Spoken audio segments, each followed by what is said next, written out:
Yan, putik ang takaw-takaw niyan. Yan na naman, dumarating na naman na isang pagkain. Oh, nasaan yung ginger beef natin? Yan. Yan. Ang dalawang rice. Wow. Itong tako na itong taong to. Mas lalo na itong tako-tako talaga na ito.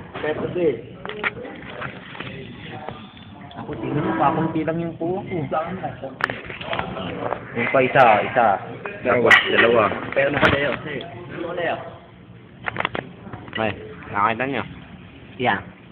Appetizer lang yan, Leo. Okay. Appetizer lang din yan. Sa akin. Isang linggo ko ng meat yan. Isang linggo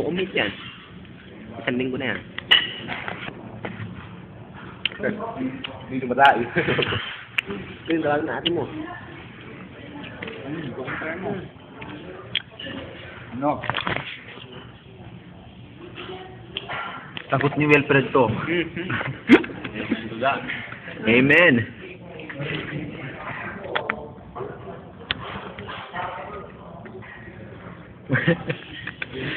Ako, busog na ako. Putik, yan yung ulam namin. Lagay mo dito, Ardi. Lagay mo dito. Ang bawa. Fiesta! Yan, fiesta. Tatakbo na kami mamaya pagkatapos. Ito si Wilfred, dukasan niya, plato. Ito, baso. Ako, spoon tapos fork. Okay. Yan, kita mo, ginger beef yan. Wow.